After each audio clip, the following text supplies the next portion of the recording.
नमस्कार, good evening. आज का विषय है हम ज्योतिर्लिंग को कैसा आइडेंटिफाई कर सकते हैं अपना कुंडली से। ठीक है जी। तो हमें पता है 12 ज्योतिर्लिंग है। ये 12 ज्योतिर्लिंग जिसका मंत्र हम पढ़ेंगे तो हमारे जीवन में बहुत सारे कठिनाइयों का अंत हो सकता है। ठीक है। तो आज इस विषय पर हम बात करेंगे और जानेंगे कि हम अपना ही ज्योतिर्लिंग को कैसा देखते हैं और कैसा विश्लेषण करते हैं। ठीक है जी। तो अब हमें पता है कि 12 ज्योतिर्लिंग है, सबको पता है। ठीक है। तो अभी हम चेक करेंगे ये 12 ज्योतिर्लिंग में हमारा क्या ज्योतिर्लिंग है, वो हम कैसा पहचान सकते हैं, उसका विषय पे हम थोड़ा ज्ञान लेते हैं। ठीक है जी। तो अगर आप ये वीडियो सुन रहे हो, ठीक है, आप अपने पास आपका कुंडली लीजिए। ठीक है जी। एक पेन ले लीजिए ताकि मैं आपको बता सकूं कि ये ज्योतिर्लिंग हम कैसा पहचान सकते हैं। पहले आप अपना लग्न को ले लीजिए, इसकी लग्न ले लीजिए। लग्न मतलब एसेंडेंट। आपका जो लग्न ले लीजिए और लग्नेश को देखिए कहाँ पे बैठा हुआ है। ठीक है। फॉर एग्जाम्पल, अगर आपका लग्न सिंह लग्न है तो सूर्य कहाँ पे बैठा वो देख लीजिए आप। ठीक है। आपके जातक में सूर्य कहाँ पे बैठा वो देख लीजिए।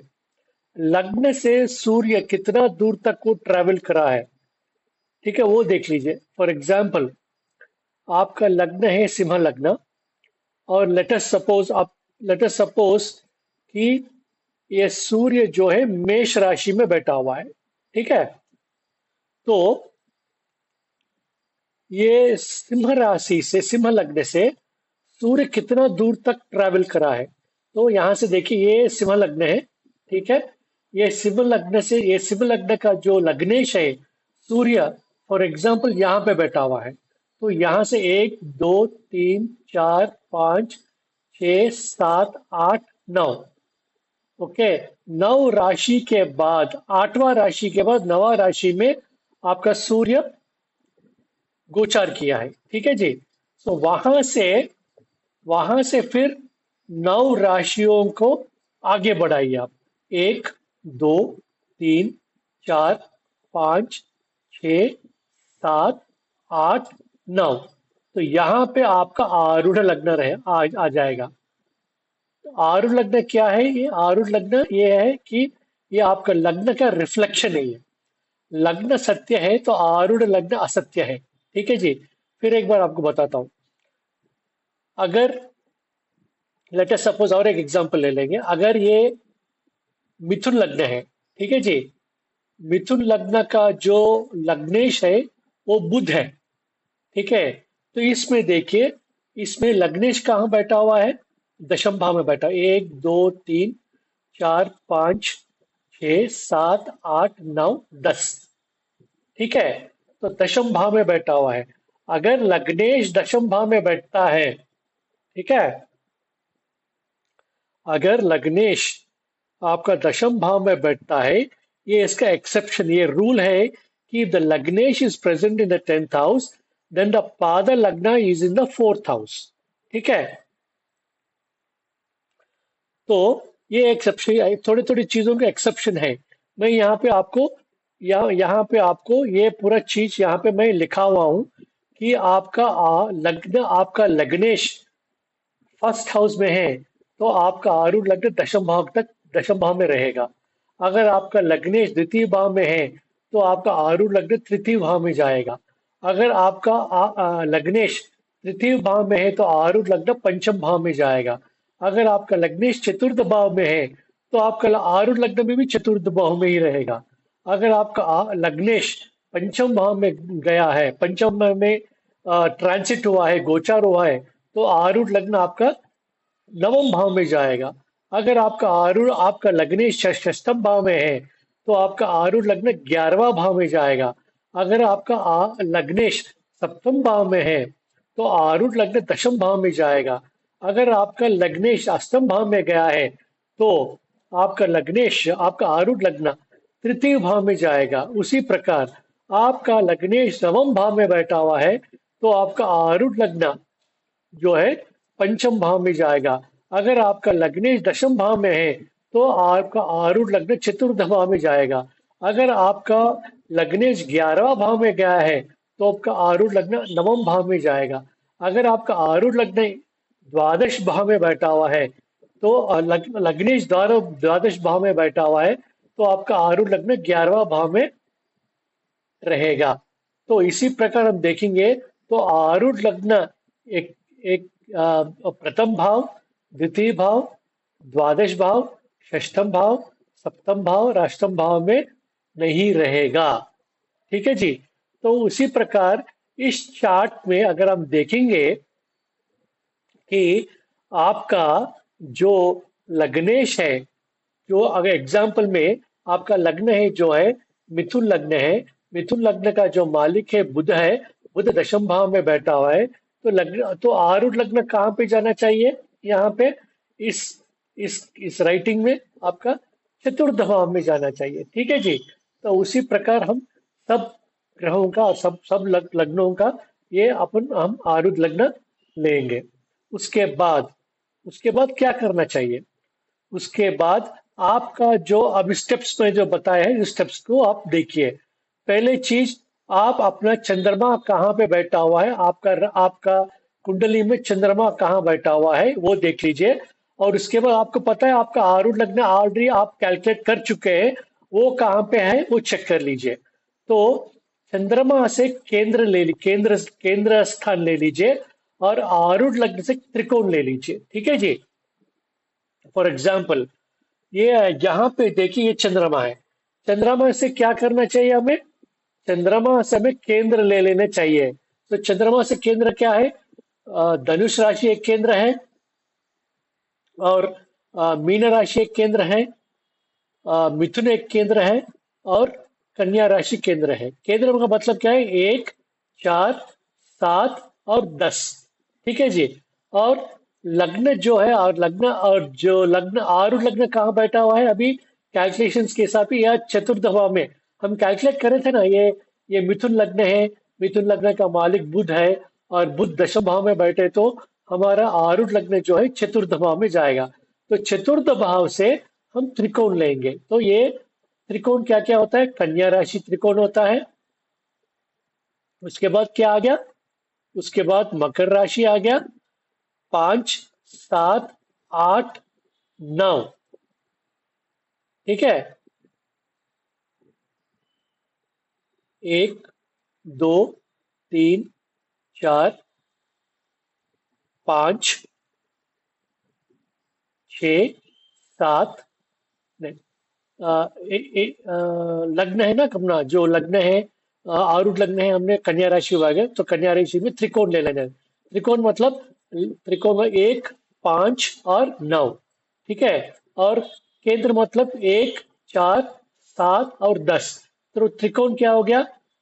कन्या राशि त्रिकोण हो गया और मकर राशि त्रिकोण गया, 5 ये हो गया, 5, 6, 7, 8 और 9। ठीक है जी। तो वृषभ राशि भी त्रिकोण हो गया है। और यहाँ पर केंद्र क्या हो गया? 1, 4, 7 और 10। इसमें कॉमन राशि का है। कॉमन राशि मतलब ये केंद्र और त्रिकोण में एक ही राशि कौन सा है? अपने को जो केंद्र और त्रिकोण में एक ही राशि है वो है कन्या राशि। तो इस कुंडली के हिसाब से जब हम देखेंगे तो कन्या राशि का जो द्वादश लिंग है, कन्या राशि का जो भी मतलब लिंग है, मतलब वो क्या बोलते हैं उसको, कन्या राशि का जो भी एकादश लिंग का मंत्र है, उस एकादश लिंग का मंत्र हमें जाप करना चाहिए। तो मैं यहाँ पे सुबह में एक पोस्ट लगाया था मेरा वेबसाइट पे, वो पोस्ट आपको दिखाऊंगा, देखिए। तो यहाँ पे हर एक राशि के लिए मैंने वो ज्योतिर्लिंग का मंत्र यहाँ पे दिखा है। मेष राशि के लिए क्या? रामेश्वरम।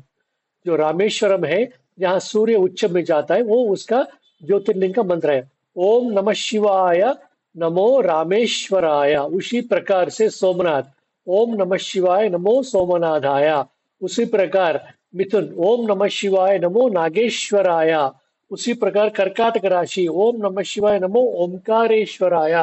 उसी प्रकार जो है सिंह राशि, ओम नमः शिवाय नमो वैद्यनाथाय।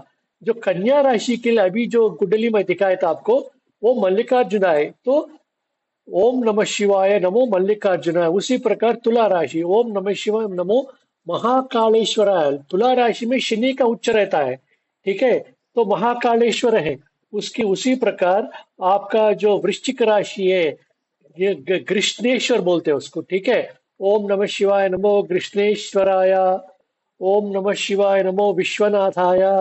ओम नमः शिवाय नमो भीमशंकराय। ओम नमः शिवाय नमो केदारनाथाय। ओम नमः शिवाय नमो त्र्यंबकेश्वराय। ठीक है, ये मंत्र है। अगर जो मैं बात कर रहा हूं आपको कंफ्यूजन लग रहा है, ठीक है, आपको कंफ्यूजन ये लग रहा है कि ये ज्योतिर्लिंग कैसा कैलकुलेट करना है, तो आप पूरे के पूरे ये द्वादश लिंग को रोज आप एक बार पढ़ सकते हो। ठीक है जी। मैं दूसरा एग्जांपल ले लेता हूँ, ठीक है। दूसरा एग्जांपल ले लेता हूं मैं। ये अडोल्फ हिटलर है, ठीक है। अडोल्फ हिटलर आपको पता है, ये जर्मन का चांसलर है। तो उनका जो आरूढ़ लग्न कहाँ बैठा हुआ है, चंद्रमा कहाँ बैठा हुआ है? चंद्रमा से केंद्र धनुष राशि, मीन राशि, मिथुन राशि, कन्या राशि। उसी प्रकार आरूढ़ लग्न से पंचम भाव, आरूढ़ लग्न से वृश्चिक राशि, मीन राशि, 5, 6, 7, 8 और कर्कट राशि। इसमें कॉमन क्या हो गया है? मीन राशि उनका कॉमन हो गया है, ठीक है। 1, 4, 7, 10, 1, 5 और 9 ये केंद्र है, और यहां से त्रिकोण है। तो केंद्र और त्रिकोण के लिए कॉमन राशि कौन सा है? कौन सा हो गया? मीन राशि। तो अडोल्फ हिटलर के लिए, अडोल्फ हिटलर के लिए जो उनका पर्सनल ज्योतिर्लिंग है, उनका पर्सनल ज्योतिर्लिंग क्या हो गया है? त्र्यंबकेश्वर हो गया है। दूसरी तरह से भी हम देख सकते हैं। फॉर एग्जाम्पल, आपका तिथि देख लीजिए। अगर इसका इनका जो अडॉल्फ हिटलर का जो तिथि है, वो है कृष्ण षष्ठी। कितना डिग्री वो खत्म हो गया है उनका जन्म के बाद? 56 डिग्रीज खत्म हो गया है, ठीक है। सो 56 डिग्रीज खत्म हो गया, तो उनका जो पर्सनल ज्योतिर्लिंग कौन सा है? यहाँ पे देखिए, मेष राशि, उसके बाद और इनका जो पर्सनल जो है तुला राशि, उनका उनका ज्योतिर्लिंग हो। क्यों ज्योतिर्लिंग है? 49 से लेके 58 डिग्रीज तक उनका जो है वो कौन सा आ गया है यहाँ पे? 49 से लेके 58 तक कौन सा उनका जो लिंग, जो मतलब उनका जो ज्योतिर्लिंग उनका उनको उनको सही रहेगा पढ़ने के लिए तुला राशि में? महाकालेश्वर। तो ओम नमः शिवाय नमो महाकालेश्वराय। उसी प्रकार मैं दूसरा चार्ट भी आपको दिखा देता हूं, ताकि आपको क्लैरिटी आ जाए। यहाँ पे कृष्ण चतुर्दशी 54 डिग्रीज, 54% खत्म हो गया है। तो 54% कहाँ पे आ गया आपको? 54% कहाँ पे आ गया है? यहाँ पे तुला में आ गया। तो मैं भी ओम नमः शिवाय नमो महाकालेश्वराय भी पढ़ सकता हूँ। और मैं ये भी पढ़ सकता हूँ कि देखिए, ये यहाँ पे मेरा मेरा जो आरूढ़ लग्न कहाँ है? मेरा मेष राशि में है। मेरा चंद्रमा कहाँ पे है? मिथुन राशि में। 1, 4, 7, 10, ठीक है, ये केंद्र हो गया है। 1, 2, 3, 4, 5, 6, 7, 8, 9, ठीक है। तो धनुष राशि जो है मेरा भी ज्योतिर्लिंग है, ठीक है। तो धनुष राशि के लिए क्या ज्योतिर्लिंग है वहां पे?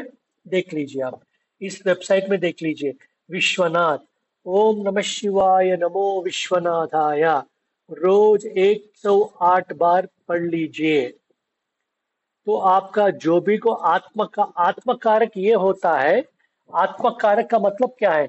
आपका कुंडली में जो भी ग्रह हाईएस्ट डिग्री में है, ठीक है, हाईएस्ट डिग्री में है, उसको हम आत्मकारक कहते हैं।